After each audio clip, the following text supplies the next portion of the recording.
Sous le capot court et incliné de la Citroën Xara Picasso, 6 groupes motopropulseurs ont été remplacés. Tous avaient un entraînement par courroie de distribution. Jusqu'en 2005, le rôle de base était attribué à un moteur essence 4 cylindres de 1,6 litres de la série TU.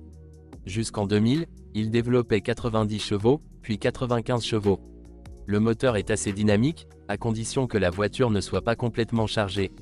C'est peut-être l'unité de puissance la plus fiable de la gamme. En même temps, c'est le seul à ne pas utiliser de compensateurs hydrauliques de jeu aux soupapes. Le constructeur n'indique pas l'intervalle de contrôle et de réglage du jeu aux soupapes. Toutefois, cette procédure doit être effectuée après 150 000 km ou avant si le moteur devient plus bruyant. En 2005, un moteur de 1,6 litres à 8 soupapes a remplacé un moteur plus moderne à 16 soupapes par une paire d'arbres à cam en tête. C'est aussi assez fiable. Le moteur recevait des compensateurs hydrauliques de jeu aux soupapes, ce qui devenait parfois une source de problème. Les tiges de poussée fatiguées rendaient les démarrages à froid difficiles et produisaient des sons similaires à ceux d'une machine à coudre. Le moteur 1,6 litres à 16 soupapes a remplacé non seulement l'unité à 8 soupapes du même volume, mais également la plus grande série EW de 1,8 litres à 16 soupapes. Certaines de ces modifications souffrent d'une consommation d'huile élevée, que certains attribuent à la rigidité des joints de soupape, tandis que d'autres imputent l'usure générale du moteur. Lors des démarrages à froid, les problèmes surviennent encore plus souvent qu'avec le 1,6 litres à 16 soupapes. Mais dans ce cas, c'est le constructeur qui est responsable de l'utilisation de poussoirs de valves hydrauliques trop petits. Jusqu'en 2002, le 1.8 16V disposait de 2 versions d'actionneurs de papillons mécaniques, en plastique et en aluminium. La version plastique souffrait souvent d'un ralenti instable. Après 2002, un accélérateur électromécanique a été utilisé, mais d'un seul type. Mais elle a aussi causé des désagréments. Parfois, le moteur ne répondait pas du tout au gaz ou répondait, mais très lentement. Il était souvent possible de sortir de la transe, après avoir fait le plein d'essence à indice d'octane élevé. L'unité de 2 litres, proposée de 2003 à 2006, avait exactement les mêmes problèmes, à l'exception d'un ralenti instable dû à un papillon des gaz encrassé. Peut-être, seulement avec la consommation d'huile, ce n'était pas aussi grave que dans le cas du moteur 1,6 litres à 16 soupapes. Le moteur de 2 litres était associé exclusivement à la transmission automatique à L4, développée conjointement avec ZF. La transmission automatique n'offre que 4 rapports et une fiabilité qui atteint à peine la moyenne. 2 unités diesel ont été utilisées dans la Citroën Xara Picasso. Jusqu'en 2005, le 2.0 HDI de la première modification était installé, marqué DW10TD. Bien que la version de 109 chevaux ait été largement utilisée dans d'autres modèles PSA, Picasso a obtenu la version de 90 chevaux. Cependant, un diesel faible est préférable à long terme, car il n'utilise pas de composants plus vulnérables et plus coûteux, un turbocompresseur à géométrie variable et un volant bimasse. L'ancien type Common Rail avec des injecteurs Bosch et une pompe électrique est responsable de l'approvisionnement en carburant ici. Et bien que les mécaniciens parlent bien du moteur, les propriétaires doivent de temps en temps faire face à certains aléas du système d'alimentation en carburant. Tout dépend du kilométrage. Heureusement, Citroën a éliminé les problèmes liés à la pompe systématiquement défaillante dans le réservoir et au régulateur de pression de la pompe haute pression pendant la période de production. Les 2 défauts ont complètement immobilisé la voiture. En 2004, la série 1.6 HDI DV6 est apparue, d'abord avec une puissance de 90 chevaux, et 2 ans plus tard avec une puissance de 109 chevaux. La version la plus faible n'a pas de volant bimasse et n'a jamais été équipée de filtre à particules. Le plus puissant utilise un volant bimasse et un filtre DPF, selon les marchés. Cependant, ce ne sont pas les composants mentionnés qui constituent une menace, mais le système de lubrification, qui détruit lentement et délibérément le moteur. Le carter d'huile est conçu de telle manière que même après avoir retiré tout le contenu, il reste toujours un demi-litre d'huile usagée.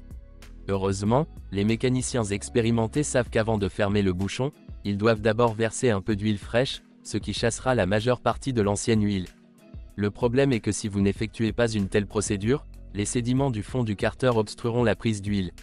En conséquence, la pression dans le système de lubrification chute, ce qui entraîne une usure accélérée des roulements du turbocompresseur et du mécanisme de culasse. Parmi les problèmes typiques du 1.6 HDI figurent les fuites de liquide de refroidissement à travers un refroidisseur EGR qui fuit. Beaucoup ont entendu dire que les voitures françaises sont beaucoup plus résistantes à la corrosion que leurs concurrentes allemandes ou japonaises.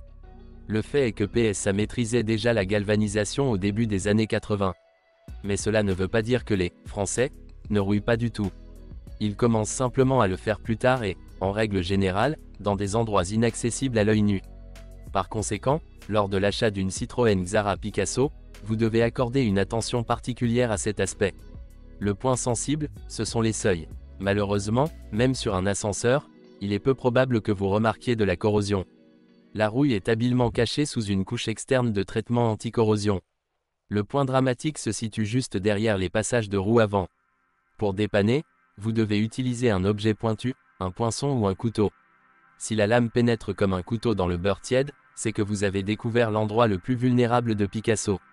La réparation consiste à retirer la partie pourrie du seuil et à en installer une nouvelle. Mais les voitures modernes, pour des raisons de sécurité, ont des seuils composés de plusieurs parties. Ils diffèrent non seulement par la forme et l'épaisseur de la tôle, mais également par la composition de l'acier. Le problème des seuils est un sujet brûlant dans les discussions entre les propriétaires de Citroën Xara Picasso du monde entier. Cependant, certains, chanceux, ne connaissent pas le défaut. La raison de l'échec est que la saleté pénètre sous la doublure de l'aile, ce qui accumule de l'humidité. De plus, le seuil est équipé de bouchons en plastique. Avec le temps, ils perdent leur étanchéité, permettant à la saleté et à l'humidité de pénétrer encore plus profondément dans le seuil. La Citroën Xara Picasso est la dernière voiture PSA à disposer de barres de torsion au lieu des ressorts classiques à l'arrière. Un point faible typique de cette conception réside dans les roulements à aiguille de la poutre, dont le remplacement est difficile. Le kit de réparation comprend une paire de roulements, une vis longue, une bague et des joints. Les problèmes avec la suspension arrière sont indiqués par des roues en forme de lettre A, maison. De plus, il ne doit y avoir aucun bruit inutile, coup, ni comportement instable de la poupe lors des manœuvres. Les déplacements fréquents à pleine charge ou le remorquage d'une remorque entraînent la destruction des barres de torsion, au nombre de 3 au total. Parmi les défauts mineurs fréquemment récurrents, on peut noter des lectures incorrectes de la jauge à carburant. La raison en est la corrosion du potentiomètre à flotteur dans le réservoir. Il est remplacé avec la pompe. Le fabricant a modifié l'appareil à plusieurs reprises. La Citroën Xara Picasso est un standard bien mérité de la classe MPV. Si vous avez besoin d'un monospace bon marché, alors le Picasso est votre choix. Contrairement à la Citroën C4 Picasso, plus moderne, elle a réussi à éviter des problèmes mortels et coûteux à résoudre. Cependant, vous devez tenir compte du fait que la voiture a été créée dans les années 90, ce qui signifie qu'il ne faut pas trop en exiger.